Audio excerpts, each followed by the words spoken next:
Everyone, welcome back to my channel BU study point. आज हम देखने वाले हैं मेजर और माइनर सब्जेक्ट में डिफरेंस। बहुत से लोग कमेंट कर रहे थे कि प्लीज़ मेजर माइनर सब्जेक्ट में डिफरेंस बताओ कि मेजर सब्जेक्ट क्या है, माइनर सब्जेक्ट क्या है, ये क्या होते हैं और इनमें क्या डिफरेंस है। तो आज इन्हीं सब टॉपिक्स को हम इस वीडियो में कवर करेंगे कि मेजर और माइनर सब्जेक्ट क्या होते हैं। और ये सभी में होते हैं, सभी कोर्सेज़ में होते हैं, BA, BSc, BCom तीनों ही में जो है मेजर और माइनर सब्जेक्ट्स होते हैं। तो चलिए स्टार्ट करते हैं। तो देखिए, मेजर सब्जेक्ट और माइनर सब्जेक्ट में ये डिफरेंस होता है कि मेजर सब्जेक्ट वो सब्जेक्ट हैं जो कि आप एडमिशन फॉर्म भरते समय ऑप्ट करते हैं। जब आप एडमिशन फॉर्म भरते हैं तो आप सब्जेक्ट सिलेक्ट करते हैं ना, उसमें कि आपको क्या सब्जेक्ट लेने हैं अपने ग्रेजुएशन के लिए। उसमें से 3 सब्जेक्ट आपको सिलेक्ट करने होते हैं जो कि आपने कर लिए होंगे अब तक।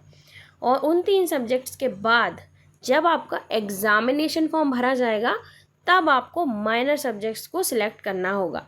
ये आपको टेंशन लेने की कोई ज़रूरत नहीं है कि ऐसा आपको हो कि आपको लग रहा है कि कौन बताएगा, कैसे पता चलेगा। यूनिवर्सिटी खुद आपको इन्फॉर्म कर देगी, आपका कॉलेज आपको खुद बता देगा कि माइनर सब्जेक्ट्स हैं, ये हैं और आप इनमें से सिलेक्ट कर सकते हैं।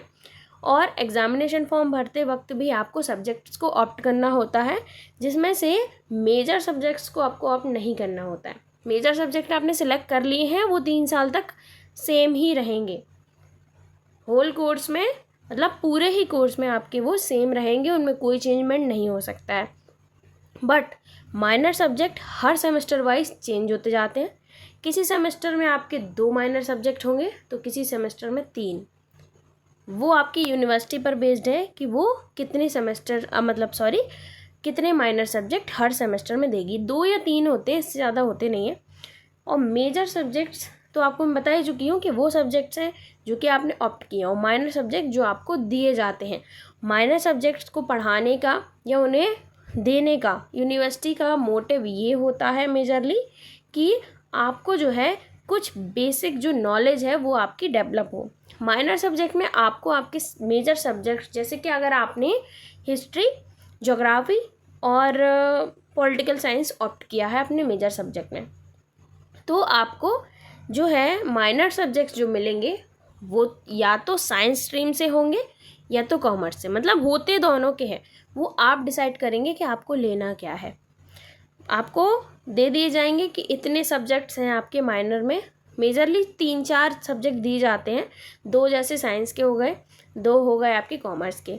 तो उनमें से आपको ऑप्ट करना होता है किन्हीं 3 या फिर किन्हीं 2 को, 2 या 3 को आपको ऑप्ट करना होता है, मतलब अल्टरनेट सेमेस्टर्स में। जब मैंने ये पेपर्स दिए तब उस समय पे हमारे जो यूनिवर्सिटी थी उसमें एक सेमेस्टर में 2 पेपर होते थे माइनर और दूसरे में 3 होते थे, तो अल्टरनेट चलता था। ये ऐसे ही होता है और आपकी यूनिवर्सिटी में भी हो सकता है ऐसा ही होता हो। आप अभी इतना परेशान मत होइए, धीरे धीरे आपको सब समझ आ जाएगा। मुझे भी बहुत प्रॉब्लम हुई थी, बहुत समझ नहीं आता था कि मेजर क्या है, माइनर क्या है। कॉलेज में कोई ज़्यादा बताता नहीं है कुछ भी, क्योंकि स्कूल से हम निकल के आते हैं सीधे कॉलेज में, वहाँ कोई बताता नहीं है ढंग से, ना कोई बात करता है। टीचर्स की तो अलग ही रहता है उनका एटीट्यूड, इसीलिए सभी लोग यूट्यूब पर ही आते हैं जानने के लिए। तो यही है जो मेजर और माइनर सब्जेक्ट का सबसे बड़ा डिफरेंस है कि ये आपके होल कोर्स में चलते हैं और ये एवरी सेमेस्टर में जो है आपके चेंज होते जाते हैं।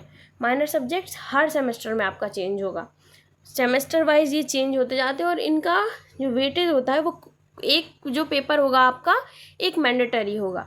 3 है तो उसमें से एक मैंडेटरी होगा। मैंडेटरी क्यों होता है वो, क्योंकि वो एक सिर्फ क्वालिफाइंग एग्ज़ाम होता है, उसमें आपको क्वालिफाई करना होता है। अदर जो 2 बचते हैं वो आपके नंबर के बेस पे होते हैं कि इतने नंबर, एक सर्टेन नंबर है, जैसे कि 25 है क्राइटेरिया पासिंग का, तो उतना आपको अचीव करना होगा और आप पास हो जाएंगे। ये आपके मार्क्स को बहुत बूस्ट कर देते हैं जो माइनर सब्जेक्ट हैं, क्योंकि जो आपके मेजर सब्जेक्ट हैं कॉलेज में, आपको मैं बताऊं उतने हिसाब से मेजर सब्जेक्ट्स में मार्क्स को गेन कर पाना थोड़ा टफ टास्क होता है। लेकिन माइनर सब्जेक्ट्स मेजरली क्या है, MCQ बेस्ड आते हैं, MCQ बेस्ड ही होते हैं ये, और इन्हें जो है ऑप्ट करना आसान होता है। मैं आर्ट साइड से थी तो मेरे लिए साइंस जो स्ट्रीम थी उसके जो सब्जेक्ट हैं वो थोड़े टफ रहते थे। लेकिन अगर आपका बैकग्राउंड जो है वो साइंस स्ट्रीम से रहा है तो आप माइनर सब्जेक्ट्स में अगर आप बीए कर रहे हैं तो आप उन्हें ऑप्ट कर सकते हैं, आपके लिए काफ़ी आसान रहेगा वो सब। तो यही डिफरेंस है आपका मेजर एंड माइनर सब्जेक्ट्स में। ये आपके होल कोर्स के में रहेंगे, ये हर सेमेस्टर में चेंज होंगे। अलग अलग माइनर सब्जेक्ट्स होते हैं, जैसे मैं आपको कुछ नाम बता देती हूँ। जैसे कॉमर्स से हो गया एक डिजिटल मार्केटिंग हो गया, फूड प्रोसेसिंग, फूड न्यूट्रिशन, ये आपके साइंस से आ जाता है। और भी बहुत सारे आते हैं, जैसे सेल्समैनशिप हो गया। ये सब जो है एग्ज़ाम्स हैं जो माइनर सब्जेक्ट्स के अंडर आते हैं। एनसीसी हो गया, फर्स्ट एड हो गया। तो ऐसी चीज़ें जो हैं ये आपकी बेसिक नॉलेज को बहुत ज़्यादा बूस्ट करती हैं और आपको सोचने समझने की शक्ति जो है वो आपकी बढ़ती चली जाती है। माइनर सब्जेक्ट्स का जो मेजर रोल होता है वो यही होता है कि वो आपकी जो जनरल नॉलेज है उसको बूस्ट करती है। इसीलिए जो है माइनर सब्जेक्ट्स का यूज़ किया जाता है यूनिवर्सिटीज़ में, ताकि आपकी जो नॉलेज उसे एक बूस्ट मिल सके। सो मैंने आपको बता दिया है कि मेजर सब्जेक्ट्स क्या होते हैं, माइनर सब्जेक्ट्स क्या होते हैं। अब आपका जो पूरा कन्फ्यूज़न है वो क्लियर हो गया होगा। तो ये वीडियो यहीं तक थी, मिलते हैं अगले वीडियो में। अगर आपको और कुछ जानना है तो आप मुझे कमेंट सेक्शन में बता सकते हैं। चलिए मिलते हैं अगले वीडियो में। Thank you for watching.